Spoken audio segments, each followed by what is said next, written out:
السلام عليكم ورحمة الله تعالى وبركاته. أحبة المتابعين، وأنا في مطار وهران متنقلة إلى جوار بناتي اللي خليتهم عندهم 4 أيام.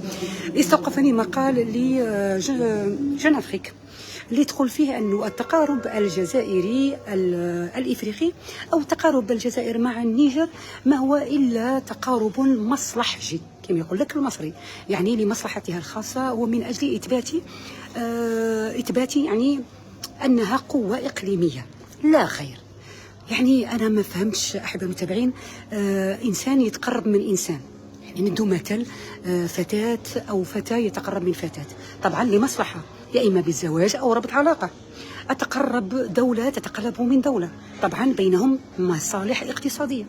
يعني هل من البديهي أن أتقدم من شخص لا أعرفه ولا تربطني به أي صلة من أجل يعني فقط نشري المعرفة، كأنني مشتاقة المعرفة، وكأن الجزائر راهي مشتاقة معرفة باش تتقرب من دولة ربما كانت معها توترات فقط يعني في وجه الله. الدبلوماسية أحب المتابعين، يعني هناك حالات منعزلة فقط قليلة جدا. يعني الدبلوماسية كيفما كانت، والدبلوماسية الجزائرية خاصة تقترب من دولة إلا إذا كانت عندها علاقات أخوية، كما الحلقة نتاعنا اللي كانت دائما طيبة جدا مع روسيا ومع إيطاليا لسبب الوقوف نتاعها دون غير مشروط مع الجزائر في الأزمة نتاعها وفي العشرية السوداء. أما أحب المتابعين فالعلاقات مع دول الساحل خاصة تلك التي كما يقول لك كما يجي الريح تهب معه أو تسير معه فهي لمصالح. آخرها طبعا العلاقات بين الثلاثي بلا حدود، يعني المالي بوركينا فاسو والنيجر اللي حبوا أو داروا الميثاق المتين ضد أي عدوان خارجي على أي دولة من البلدان الثلاثة. واستغلت المالي يعني كما نقول لكم المالي كانت في وقت مضى أو وقت قريب بوبيا شراميط أو ماريونات تحرك من أطراف يعني رفع عنها الحجاب وعرفناها شكون، بدليل زيارة سفير الإمارات بالجزائر الى مالي، وهو العذر نتاعو اللي حطوا انه واحد من العائله مريض وراح يشوفه. المهم احبه المتابعين، قلت لكم الجزائر بالرغم من هذيك التوترات والشكوى نتاع النيجر يعني من معامله يعني الجزائر للمهاجرين مهاجرين النيجر واللي حبت يعني تسمح للعالم، وهذا طبعا بسبب عمروا لها راسها من الخارج. ومع ذلك الجزائر لم تتخذ خطوات يعني قوية أو عنيفة أو قاسية، وإنما طلبت من النيجر لماذا لم تأتي لي مباشرة ونحكي في الأمر كما كان الحال من قبل. المهم الجزائر لم ترد أن تضخم الأمور لأن المصلحة راهي متوقفة في النيجر. يعني الأنبوب الغاز النيجر الجزائر راه محدود يعني محصور على النيجر اللي ما قامت بأي خطوة، والجزائر تعهدت أنها هي التي ستقوم بالجانب النيجر باش يعم الخير على البلدان الثلاثة، خاصة في الوقت اللي هناك عقوبات كبيرة على الغاز الروسي، والحل الوحيد بالنسبة لأفريقيا هو الغاز الجزائري. والمشروع الأقل تكلفة هو المشروع الجزائري لأنه يتمشى على 3 دول، خلافا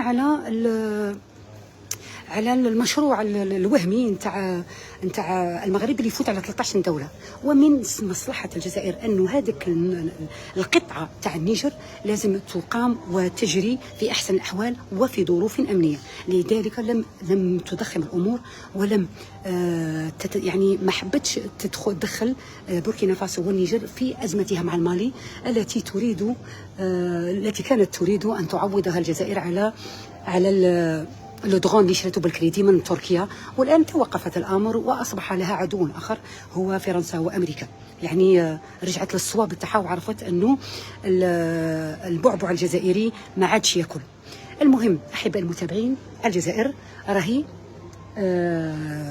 السناتراك راهي في النيجر.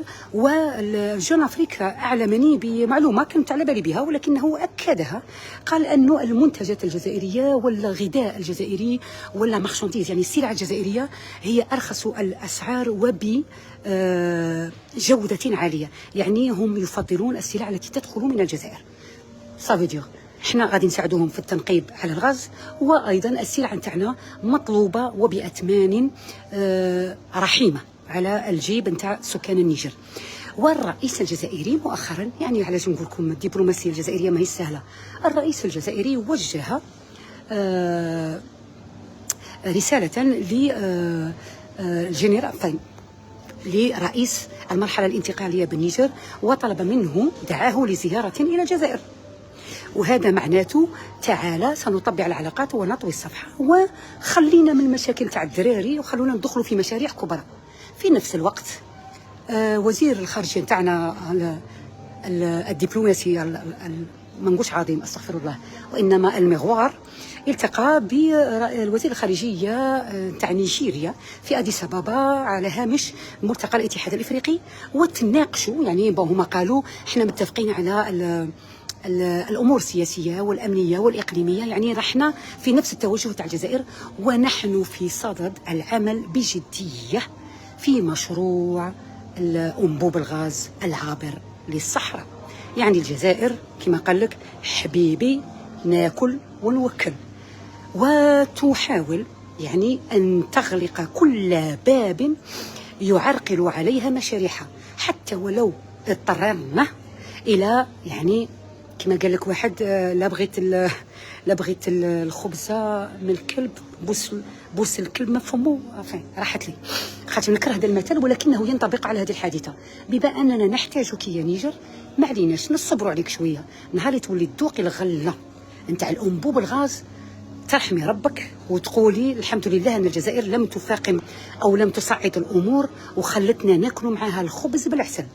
المهم السياسه الجزائريه وجون افريك، يعني شكرا على هذا المقال، لانك حبيتي تقولي بلي ان الجزائر تحط الشكاره باش يكون عندها دور اقليمي، ولكنك اثبتي ان الجزائر بدبلوماسيتها اغلقت الباب امام كل فتنه، امام مشاريع اقتصاديه تنحي الغلب على 3 دول، الجزائر وخاصه النيجر ونيجيريا. شكرا لكم على المتابعه والى اللقاء.